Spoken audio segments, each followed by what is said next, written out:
Okay, so welcome. Welcome, everybody. And today's topic is navigating anger. And this is a really tricky one, right? Um, and so, yeah, whether you're listening live right now or to the recording, please say hi in the comments and let me know you're listening. Hi there. So this is part one of a month-long series that I'm doing called From Fear to Love, Navigating the Darker Emotions. So in order to heal myself, I had to learn to go to some of the darkest places imaginable in the human psyche, and I had to learn how to navigate back into the light. Because I've been there, I have so much compassion for when people are struggling with these places. And I love to be able to guide others out of these painful, difficult places towards more ease and freedom and the personal power, which is what we uncover when we're willing to take the journey through these more difficult, darker places in ourselves. So, in our current culture, we have this sort of Star Wars perspective where it's like there's the dark and the light and they have to be against each other.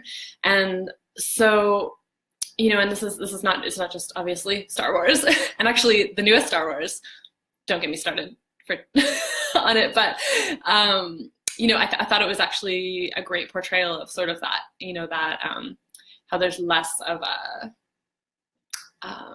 separation there, or perhaps there could be less of a separation there. But culturally we have this idea that like the darkness or the difficult or the pain or the struggle is bad or evil or wrong.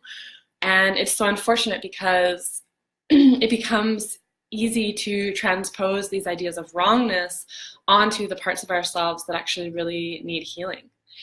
And so when we think of, excuse me, I'm gonna sneeze here. Oh, no, I'm not. Okay, I'm good.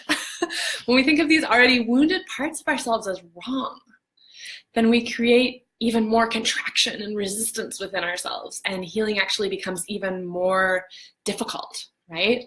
So in the mystical and many indigenous traditions, the darkness is actually seen not as something evil or bad, but simply the opposite of light. It's seen as a place of mystery. It represents the subconscious, that which is part of us, but we're typically unaware of, right? Except maybe in our dreams. And dreams typically, can really reveal a lot of what's happening in that sort of unseen space in ourselves. And dreams typically come when we're sleeping, usually at night and in the darkness. And here's a really interesting fact. So the pituitary gland actually needs total darkness at night in order for it to function optimally. Our entire hormone balance can be disturbed by artificial lights at night. And it's been shown that women exposed to artificial lights have an increased risk of breast cancer. That's crazy. Like, how many people are living in the city where there's so much artificial light happening at night, and our pituitary gland's getting this like constant stimulus, and it's harming literally our bodies. And so it's so interesting, metaphorically speaking, it is, I want to ask the question, like, is the fear of darkness, this fear of darkness that we have, actually causing, like, literally causing disease in our society, right? So within our own darkness and our own wounding actually lies our deepest personal power and our truest gifts for the world. This was again, in many indigenous cultures, they believe this, that where our wounding is actually where our gifts come from. And that when we heal ourselves, we become a beacon of light for the world, and we can bring our gift forward in the world. So, just as the darkest hours come before the dawn, when we learn to navigate the darkest shadows of self, only then can we find this true lightness of being. So, I kind of named this series the Moving Through the Dark Emotions, with the intention of just, really recognizing that we think of darkness as being a bad thing, right? We think of it as like not a place we want to go. And yet it is a place that we have to go if we want to be able to fully, really, truly embody the light and the love that we are, that is the essence of our true nature. We have to learn how to kindle our fire so that we can find our way through the most uncomfortable places and release ourselves into the joy and freedom and well-being that is our birthright. It is your birthright, right? To be able to feel that joy, that freedom, and that just, sense of basic well-being, right? So I'm really excited that you've joined me today, and we're also going to be broadcasting on March 14th, the 21st, and 28th at 12 noon, so mark your calendars. We'll be moving through navigating some other emotions in this time. So let's jump into talking about anger.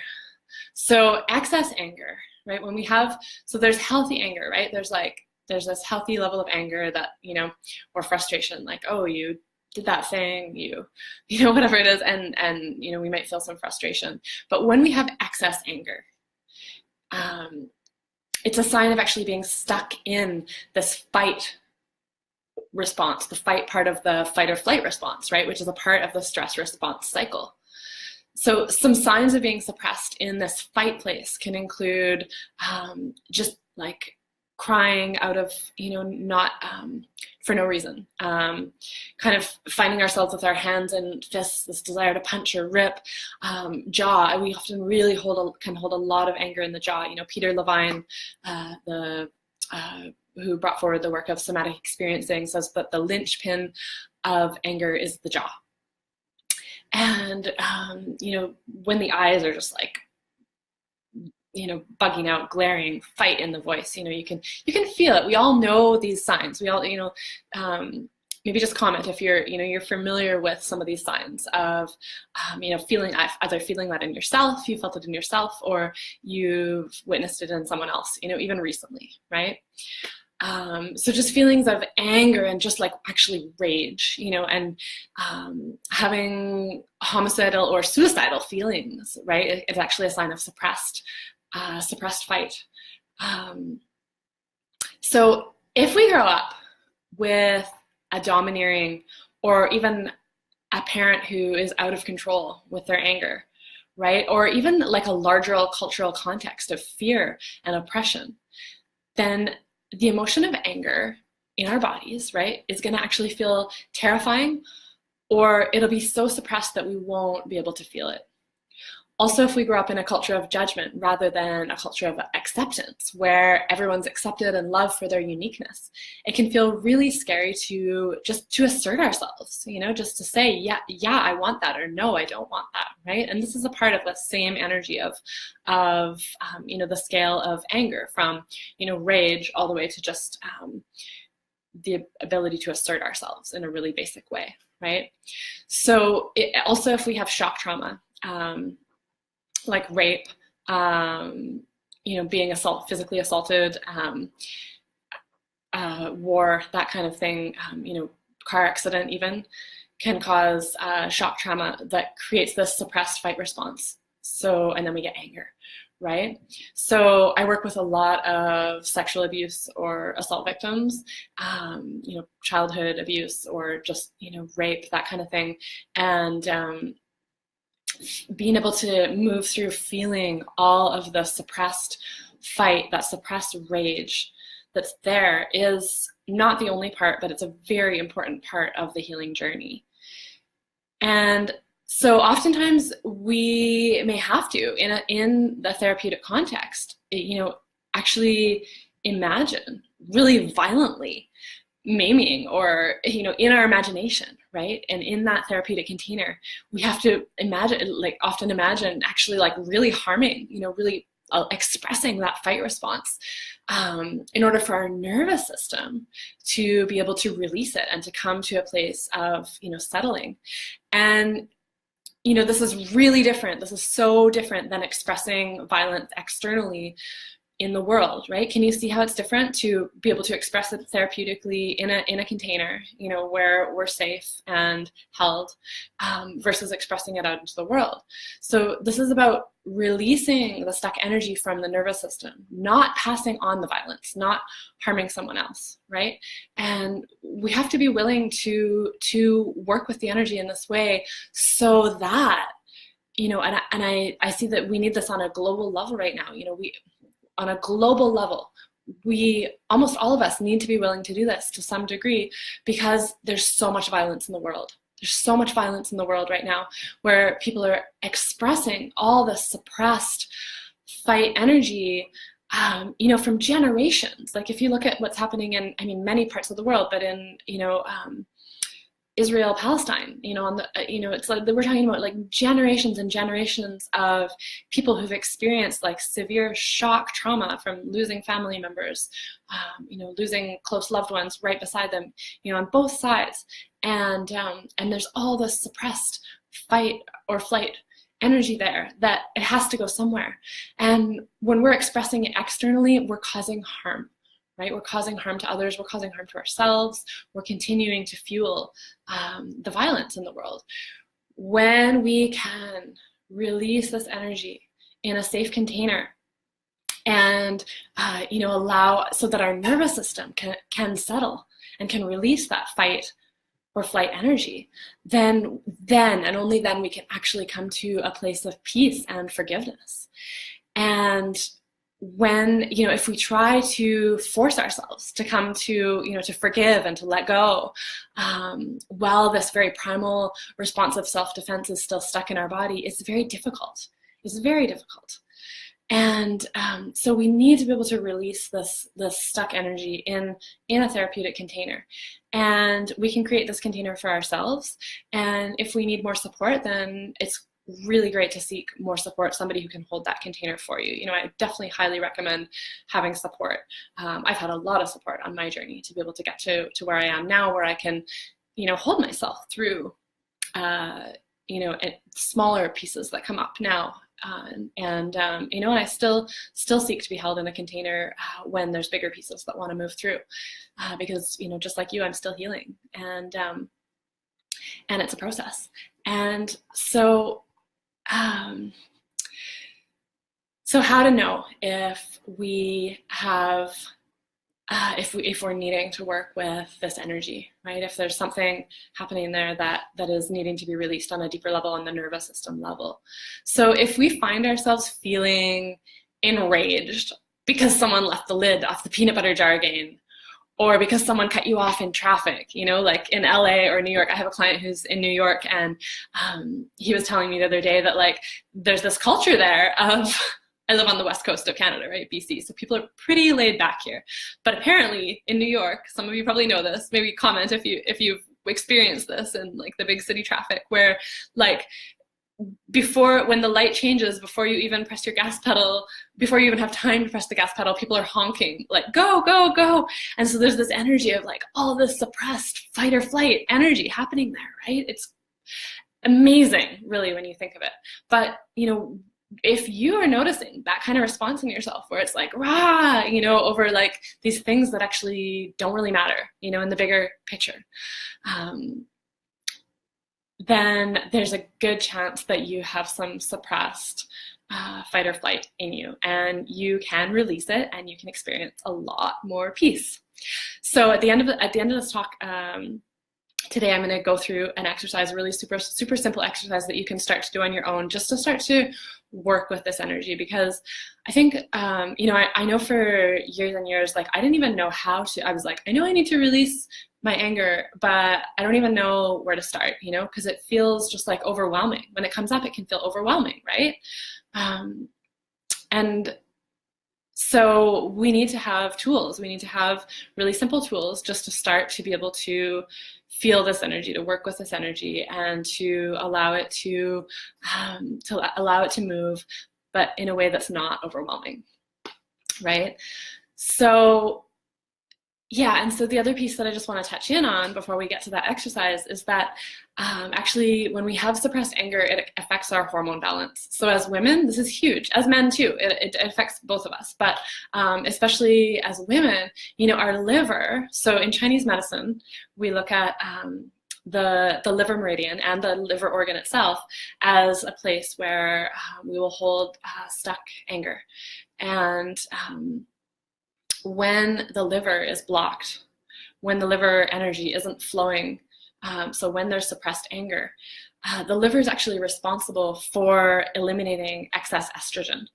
And so if we're getting a buildup of estrogen in our system because the liver's not functioning properly, or because, you know, our guts aren't functioning properly, then we end up with PMS, which equals more rage, right? Headaches, rage, all these symptoms, but anger is a huge one for PMS. And it's because the liver can't clear out this excess estrogen when the liver energy is being taken up by all of this stuck anger. And so PMS has actually become like the norm in our culture, right? And, you know, I believe that for Western women, it actually goes back to, you know, we need to look at, there's been, you know, we feel like we have so much freedom, and we do have so much freedom living in the, you know, the 21st century. And yet, not so long ago, you know, we're coming out of thousands of years of oppression, like literal oppression, like abuse and violation of women, and the fact that you could be violated just by, you know, the fact that you were a woman, that it was allowed, you know, and then not to mention, you know, all of the persecution of women as witches in Europe. So, you know, there's, you know, the indigenous culture on Turtle Island in Canada and the United States here has gone through, you know, horrible things in the past several hundred years. And yet when we look back at where, you know, where that violence came from, you know, the same thing happened in the old world in Europe as well, where you know, women, especially healers, were persecuted. And so we have this in our, you know, in our genetic memory, in our DNA, right? This memory of oppression. And so there's like literally thousands of years of suppressed fight in us. And now we're seeing this Me Too movement, which is like women finally starting to speak out and assert themselves and say, this is not okay. And it's really powerful. And yet we also need to, be able to, you know, as women, take responsibility for each our own piece of this anger and work with it in a therapeutic way, so that we can actually come to a place of peace and forgiveness within ourselves. And so that you know, that anger that's being accessed now, you know, as we stand up and say, no, this isn't okay, you know, that anger that is being accessed is not actually causing more harm, right? So this is so, so important. Can you tell that I'm passionate about this? So it's so important. So in order for us to come to a place of peace and forgiveness, we have to move this energy. And then we have to learn how to have healthy boundaries, right? How to allow any stuck anger to express itself in that therapeutic container, so that we can have this free flow of energy in our bodies, right? And then we uncover healthy aggression, right? And what is healthy aggression? Healthy aggression is boundaries. Healthy aggression is being able to say no, like, no way, this is not okay when it's not okay, right? And being able to stand up fully in our power, in our bodies, in an embodied way, and assert ourselves and say what we need and say, you know, draw the line, right? So it's all about healthy boundaries, and personal power. And when we have that free flow of energy in our bodies, we can access that. It's intuitive. It just comes. And but the first part of that is we have to be willing to go into all the you know, any stuck anger that's being stored in our bodies. So I want to teach you guys a super short exercise that you can do at home, and it's really powerful. I learned it from one of my teachers and colleagues, Irene Lyon, who I'm actually going to be introducing you to towards the end of March. She's going to come on here and we're going to do an interview. She's going to talk about her work. And but I wanted to share this exercise with you that has been dubbed in her tribe now as the towel growl. And it's a way of just, you know, really safely starting to connect with this energy of anger and healthy aggression, and start to feel it and start to, you know, get familiar with it, make friends with it, and allow it to be in our nervous system, allow it to flow out of our nervous system. Okay, so you guys ready? So I've got my favorite dish towel here, and I'm just going to shift this. Okay, so I've got my favorite dish towel here, and this is all you need. So I'm actually going to give you a minute to just actually run and grab a dish towel or something. You know, you could use a t-shirt or a pair of pants, anything that's fabric and soft. and it doesn't have any zippers or anything, buttons, anything like that on it, that you could hurt your hands on. And yeah, so you just want something nice and soft and about this size. Okay, so what we're gonna do here is, the primary thing that we want to connect with is our bodies. So when it comes to, there's so many practices out there to work with anger and express anger, and like a lot of them are about sort of expressing anger in like a disembodied way, like, oh, just like beat up the pillow. And the thing is that if we're flowing the energy without an inner witness, without a sense of presence and being with ourselves as we do it, without feeling in the body the energy moving, then we're actually not really doing anything, right? So the first thing I'm going to invite you to do is actually just feel your feet on the ground. And you can stand up if you're not standing up. I want to invite you to stand up. You can do this sitting down as well. If you're sitting down and you want to stay sitting down, just feel your butt on the chair, right? So really feel the contact of either the feet on the ground or your butt on the chair.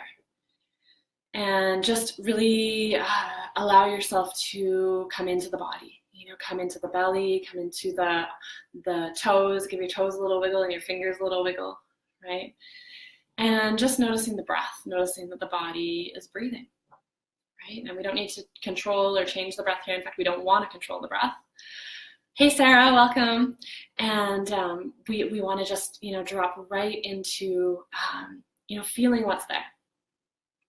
And if you're not feeling anger right now, that's totally fine, but we're still going to play with the energy of assertiveness and expressing that, right? So I'm going to invite you to grab your towel and twist the towel up. And you're going to twist it like this, and then you're going to just play with just squeezing the towel. And just feel that energy in your hands. Just feel the energy of squeezing the towel in your hands. And then the second part is to bring in a little growl. So you're going to imagine yourself like a wild animal, whatever your favorite wild animal is. Maybe it's a wolf or a tiger or lion, or, maybe if you don't have a favorite wild animal, maybe it's your dog or a cat even. But we really want to get into our animal self here, because our animal self is very much connected with our nervous system, right? So animals have the same, basically, not obviously totally, but the same primal nervous system that we do as people. And so if we can connect in with our animal nervous system, we can, or this, animal, this idea of like being like an animal, then we can connect into a more primal part of ourselves. So just I'm going to imagine myself as a bear here. And I'm just going to bring in my inner bear, and just as I twist the towel, make a growl. And if you don't feel like you can make a full growl, just curl the upper lip like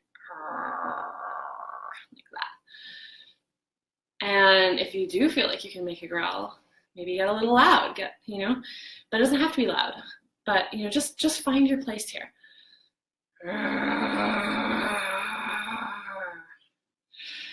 And notice, just letting go of the towel, just notice what happens in your body. What happens in your belly, what happens in your back body, what happens in your throat, what happens in your jaw. And just try that again, one more time here. So grab the towel and yeah, and then again, good. Just noticing what happens in your body. Just let go of the practice, and just now we're just noticing, noticing the effects of the practice. So for me, there's like some tingling kind of up behind and underneath my armpits there. So I know there's something in there happening for me, and so a little release. So just noticing the energy moving, and then noticing the breath, and then we want to ground, ground the practice. So we want to ground the energy. So we're going to let go of the towel. And we're going to feel our feet again and feel our butt on the chair. And then we're actually just going to take a look around the room and notice 3 things that you see in the room. 3 things. So I'm seeing like a wooden windowsill. I'm actually looking out my window and seeing this beautiful fir tree outside. And over here, just seeing the door of another room that's there. And so just notice 3 things that are around you, and notice the color, notice the texture of those things. So we really want to bring your whole self back into the room that you're in right now. And so that's it. That's the practice. It's called the Tao Growl, and it comes from my teacher and colleague Irene Lyon, who you're going to get to meet in a couple weeks. And yeah, I just really invite you to play with that. Let me know how it goes. Please share in our group, the Wild Woman Soul Tribe. Please share in the comments of this post and let me know how it goes. If you have questions come up, I'd love to hear from you. And we'll see you next Wednesday at noon for Wellness Wednesdays, and for part 2 of From Fear to Love, Navigating the Darker Emotions. Next week, we're going to talk about shame. Okay, my dears, have an amazing day.